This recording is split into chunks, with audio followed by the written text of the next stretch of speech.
오늘 폭우가 내리고 곳곳이 도로 통제 상황에 지금 접어들다 보니까 저희 출연 요것도 약간씩 좀 조정을 했는데요. 자, 먼저 6분 집중을 진행하도록 하겠습니다. 유승민 작가 오늘은 전화로 만나보겠습니다. 나와 계시죠? 네, 안녕하세요. 네, 유승민 작가 댁이 파주라고 들었는데요. 예, 예. 대중교통을 이용하고 네. 오시다가 지금 카페 계신다고. 예, 그렇습니다. 비가 좀 너무 많이 오는 상황이기도 했고요. 예. 제2 자유로구간 같은 경우에는 좀 도로가 일부 통제가 제한이 된 상태였거든요. 그래서 저는 좀 제1 자유로로 오기는 했는데 네. 곳곳에 이제 지하차도 같은 경우에 물이 조금 차 있는 경우도 있어서 이제 경차 운전자들 같은 경우에는 좀 많이 두려워하는 모습도 보였고 네. 또 대중에는 후진해서 빠져나오는 모습도 보였거든요. 네네. 실제로 승객들도 그렇고 좀 많이 불안해하는 상태였습니다. 알겠습니다. 오늘 고생하셨네요. 유승민 작가도. 그래도 또 전해 주셔야 될 건 전해 주셔야겠죠. 오늘 어떤 그렇죠. 내용입니까? 예, 오늘은 백일해 주의보라는 건데요. 네. 이게 발작성 기침을 일으키는 백일해가 전국적으로 유행을 하고 있죠, 지금. 네네. 예, 한 번 걸리면 100일 동안 기침을 해야 할 정도로 증상이 좀 오래 간다라고 해서 붙여진 이름입니다. 이게 보르테텔라균에 의해서 발생을 하는 건데 호흡기 감염병이거든요. 예. 그래서 초중고 학생들 사이에서 빠르게 번지고 있는 편이고요. 예. 실제로 어른도 아이도 걸릴 수가 있는 질병이지만 특히 소아 청소년의 경우에는 이제 폐렴까지 올 수 있다고 합니다. 지금 감염된 사람이 얼마나 많아요? 감염된 환자 같은 경우에는 지난해가 이제 292명이었는데요. 네. 올해 같은 경우에는 벌써 6,900여 명, 거의 7,000명 가까이 나왔고요. 예. 이게 작년 대비 약 24배에 달하는 수치인데 네.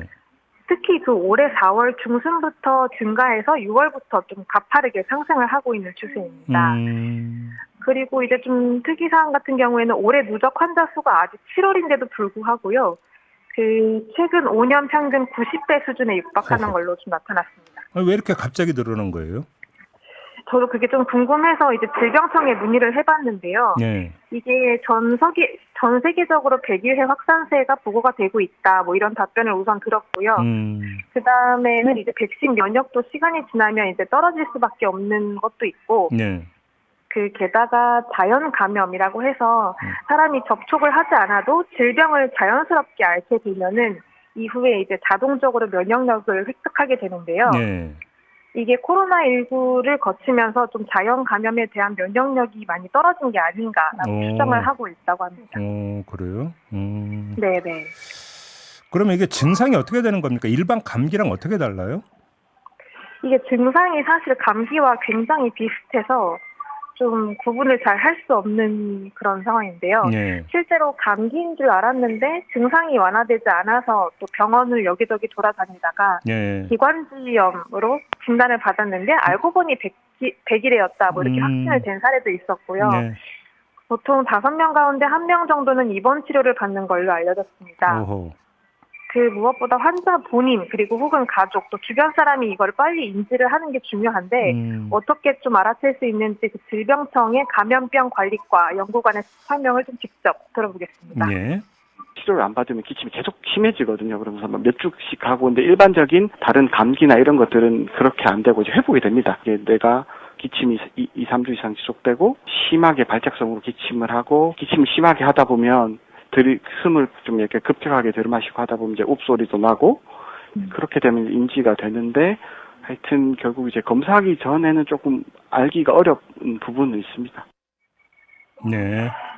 예. 그리고 특징 아까 말씀드렸지만 이제 웁소리가 나는 게 특히 이 백일의 특징이라고 하고요.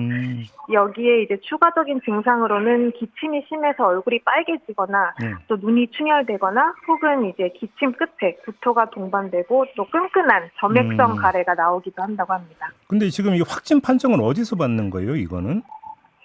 이게 기본적으로 알아보니까 동네 의원, 그러니까 2차 병원에서 가능한 걸로 나왔는데요. 예. 모든 병원이 다 그런 건 아니기 때문에 좀 방문 전에 확인을 해볼 필요가 있을 것 같고요. 예. 백일해가 유행한다고 하니 이제 질병청에서 좀 검사 키트를 받아라라고 해서 병원들 중에 이제 검사 키트를 받아둔 곳들이 좀 있다고 합니다. 그런데 이 검사는 좀 신속항원처럼 간단하게 할 수 있는 건 아니고요. 예. 그 PCR 검사인데요. 예. 코로나 때처럼. 그 병원에서 검체를 채취해가지고 전문 기관으로 이제 의뢰를 보내는 식입니다. 그래서 뭐 기간 같은 경우는 보통 하루나 이틀 정도 소요가 된다고 하고요. 예. 다만 이제 비용은 의료 기관에 따라서 다른데 3만 원에서 5만 원 정도고 이게 또 비급여 항목이라서 건강보험은 아직 적용이 안 되는 상태라고 합니다. 그래요? 근데 이거는 네. 예방 접종이 안 되는 건가요? 100일에는? 예방접종이 됩니다. 되는데 이제 그 시기를 놓치는 경우도 생각보다 많고 예. 이게 뭐 6세 미만까지는 이제 뭐 보호자들이 많이 신경을 쓴다고 하지만 초등학교 입학을 하면은 또 놓게 되는 경우도 있고 해서 네. 지금 질병청이 주목을 하고 있는 게 특히 이제 초등학생 중에서도 11에서 11세 학생들이 그 접종률이 상대적으로 낮다고 하거든요.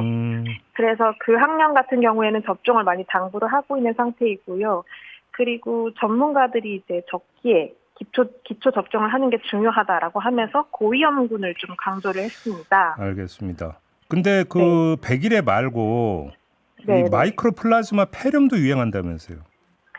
예, 그 얘기도 하더라고요. 그 전문의로부터 들었는데 네. 그 지금 일반 2차 병원에서는 100일해 그리고 그 마이크로 플라즈마 폐렴처럼 폐렴 원인균 검사를 같이 진행을 할 수가 있게 되어 있거든요. 예. 그래서 폐렴 같은 경우에는 엑스레이를 찍어도 이제 소견이 보일 수 있기 때문에 비교적 좀 발견이 이른 편이라고 하고요. 네. 다만 이제 잠복기가 좀 길기 때문에 의심이 되면 최대한 빨리 병원을 방문해야 한다고 합니다. 네. 그 어제 동네 의원을 좀 전화를 돌려보면 취재를 하다가 또 공교롭게도 100일의 의심 증상으로 고등학생이 내원을 했다고 하더라고요. 네, 그래서 네, 그 네. 해당 의원의 전문의 이야기를 좀 들어보겠습니다. 예.